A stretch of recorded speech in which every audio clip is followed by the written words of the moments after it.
Bonjour tout le monde, mon nom est Raphaël et on va parler de Big Brother Célébrité saison 2.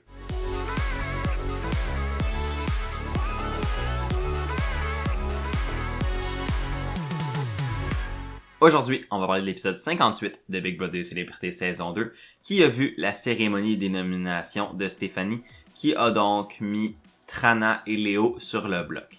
Donc, si vous avez aimé la vidéo d'aujourd'hui, n'hésitez pas à aimer, partager, commenter, c'est super à Non, je déconne. Il y a quand même eu plus de choses à dire que ça et je vais évidemment aborder ça, la nouvelle punition qui a fait son apparition dans la maison et bien plus encore dans la vidéo d'aujourd'hui, donc on va commencer ça maintenant. Honnêtement, l'épisode a pas mal commencé sur la cérémonie des nominations, donc on va commencer avec ça.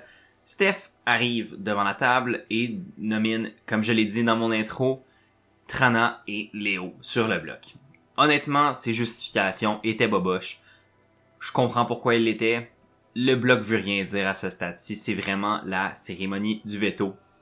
En fait, la compétition du veto et la cérémonie du veto qui vont réellement déterminer le sort de la semaine. Donc, Steph a plus utilisé l'opportunité pour détendre l'atmosphère, faire des jokes, notamment sur le fait que Léo a été 5 fois sur le bloc. Bref, ça n'a pas été une cérémonie super passionnante, mais c'est normal, à ce stade-ci, c'est pas ça qui est l'important. Ce qui est important, c'est de voir les plans de fin de match, c'est de voir les évaluations de ce que les gens pensent du jury, etc. Et l'information la plus importante à retenir de cette cérémonie des nominations-là, pour moi, c'est que Hugo n'a donc pas touché le bloc encore. Ce qui fait en sorte que, techniquement, l'argument que Hugo a pas touché le bloc de la saison est encore valide et techniquement va se maintenir. Il y a encore une chance que Hugo touche le bloc si jamais Trana ou Léo remportent le veto et l'utilisent sur elle-même, ce qu'elle risque de faire. Donc il y a quand même une possibilité que la game parfaite d'Hugo soit détruite. Mais honnêtement, même là, juste de pas avoir été mis sur le bloc toute la saison est quand même impressionnant. Et quand même un argument là qui va directement dans la poche de Hugo face au jury si jamais il se rend dans le Final 2. Et autant que je comprends la logique qui a amené Steph à faire ça, elle a une excellente relation de travail avec Hugo, elle veut le protéger parce qu'elle veut l'amener dans le Final 2 et le battre. Donc ne pas le mettre sur le bloc est le meilleur moyen de garantir sa sécurité cette semaine parce que ce que ça fait, c'est que si Hugo remporte le veto, ben le bloc bouge pas et Hugo peut décider qui il élimine entre Léo et Trana et on s'entend que c'est Trana qui va s'en aller dans ce cas-là. Et à l'inverse, si c'est Steph qui gagne le veto, elle va pas non plus, je crois, bouger les nominations, ce qui va donner le vote d'élimination à Hugo, et encore une fois, Hugo risque d'éliminer Trana. Donc là, ce que ça fait, c'est qu'il y a 2 chances sur 4 que le bloc bouge pas, et ça maximise les chances de Steph d'avoir Hugo avec elle dans le Final 3. C'est sûr que là, ça fait que Trana, entre autres, est frustrée de la présence d'Hugo, en fait de la non-présence d'Hugo sur le bloc, parce que ça fait qu'il a jamais goûté au stress d'être sur le bloc, il a jamais été mis en danger, il a jamais connu toute la game de Big Brother. C'est quand même intéressant de voir cette réaction-là de Trana, parce que moi, ce que ça m'indique, c'est que de voir Trana être frustrée par le fait qu'Hugo n'a pas touché le bloc, fait en sorte que si jamais Trana se retrouve dans le jury, et que c'est Steph versus Hugo dans le Final 2, Steph devrait avoir normalement le vote au jury de Trana. On pourrait dire qu'elle l'avait déjà, considérant les loyautés de Trana envers le fait qu'elle veut que ce soit une fille qui remporte la saison.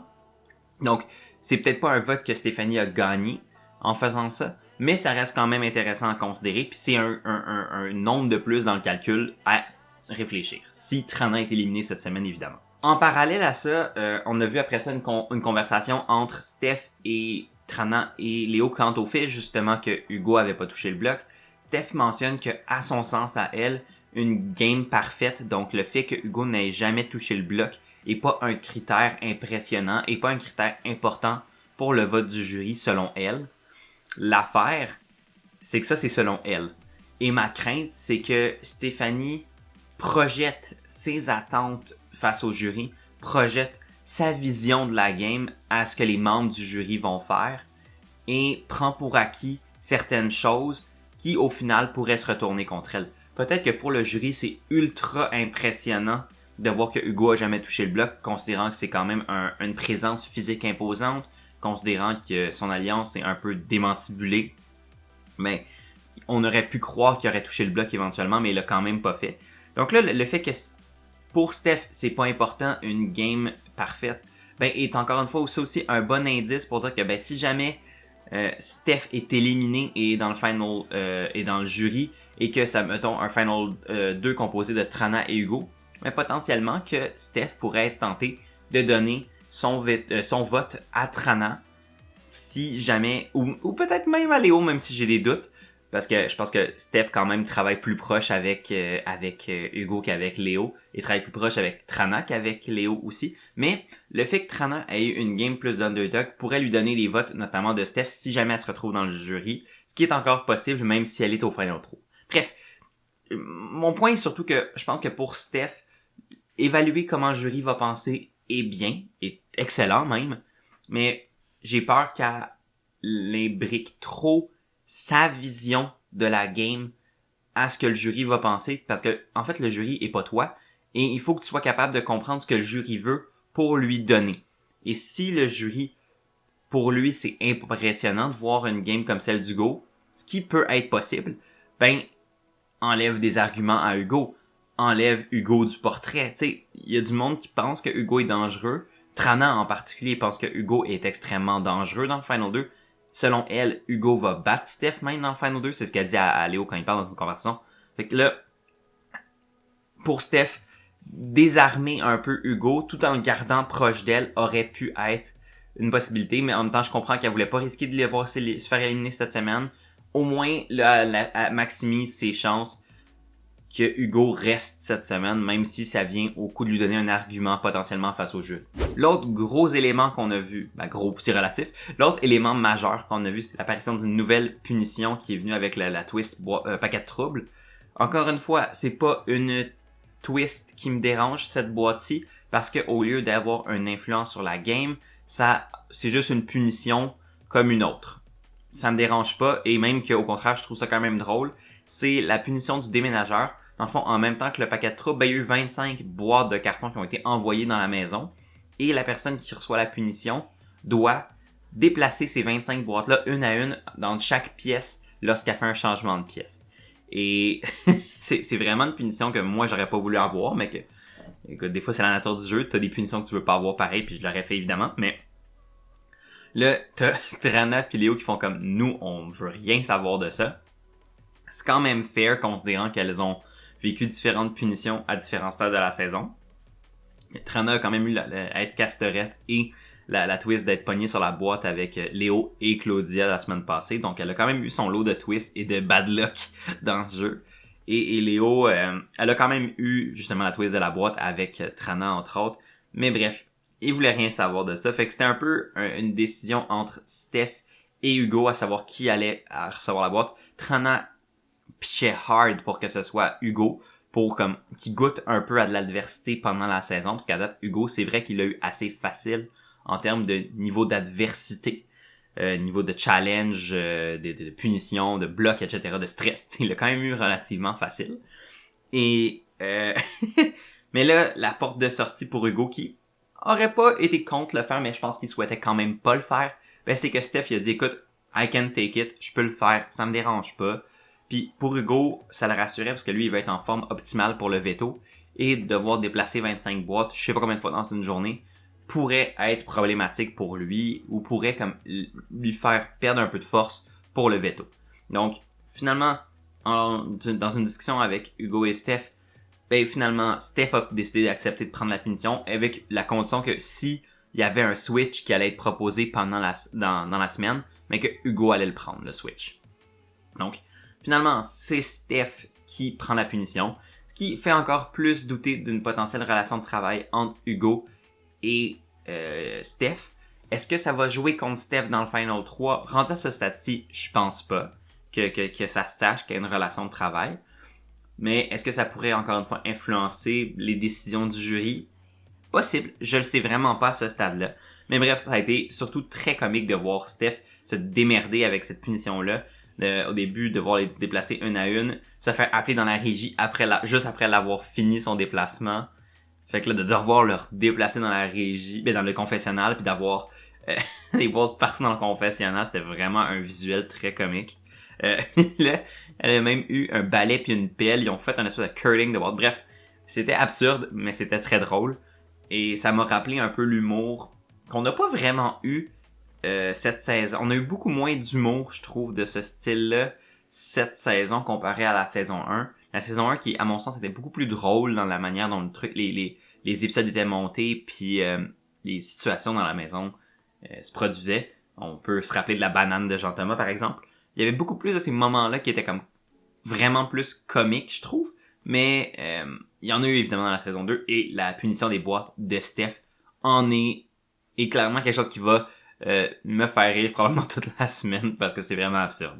Le dernier élément que je vais aborder qu'on a vu dans l'épisode du mardi soir, ben c'est la situation avec Léo. En gros, Léo qui a perdu beaucoup de ses alliés et amis dans les dernières semaines, commence à l'avoir rough, mais honnêtement, elle l'encaissait bien jusqu'à date, jusqu'au moment où elle était un peu dans un mood pour comme essayer de changer les idées puis faire de la bouffe, et Hugo lui a demandé si ça allait, et ça allait pas, et ça a comme déclenché un peu un emotional breakdown pour Léo, ce qui était honnêtement vraiment triste à voir. T'sais, on peut penser de ce qu'on veut de la game de Léo, ça reste une humaine, ça reste une fille assez jeune, elle a mon âge, j'avoue que les difficultés de la game, des fois ça peut rattraper les gens, et ça a rattrapé Léo à ce moment-là. Et c'était triste de la voir comme essayer de camoufler sa peine, puis d'être un peu dans le déni de ses propres peines face au départ de Claudia, face au départ de Martin, face au départ de comme Catherine il y a quelques semaines. Tu sais, elle a perdu beaucoup de ses amis dans la saison, et ça commence à prendre un coup émotionnel pour elle, qui est d'habitude assez joyeuse et enjouée. Là, ça a été trop pour elle, et elle a crashé.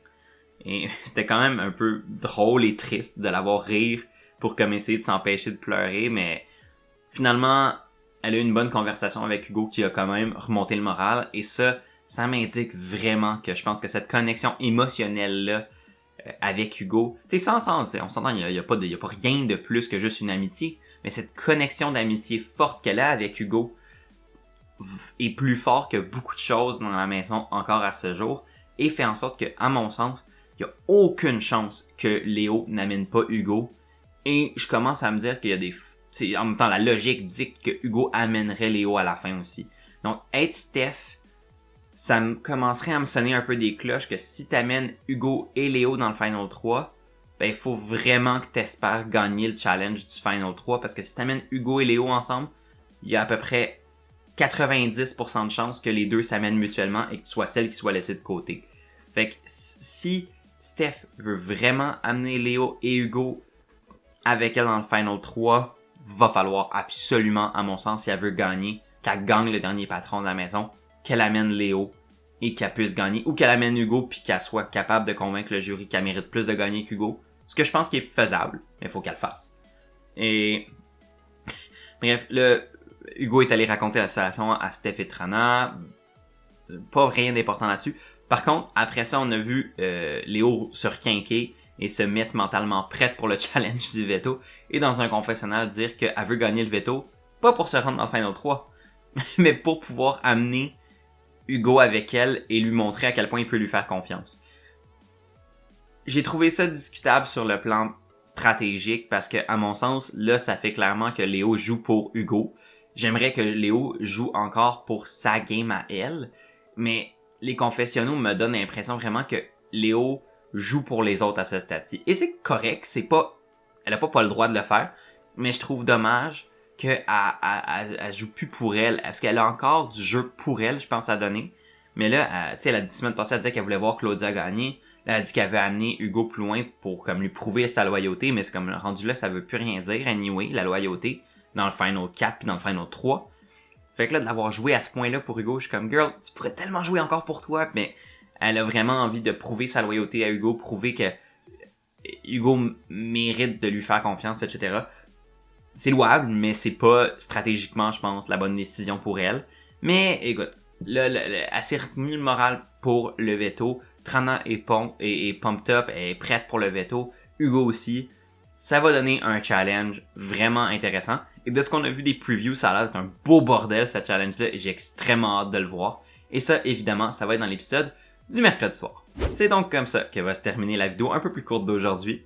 J'espère que vous l'avez aimé. Si vous l'avez aimé, n'hésitez pas à aimer, partager, commenter, c'est super apprécié comme d'habitude. Si vous voulez mes plateformes de balado, ben c'est disponible ici. Si vous voulez mon TikTok, mon Instagram, c'est aussi disponible ici. Et d'ici là, moi je vous dis à demain pour une vidéo un peu spéciale.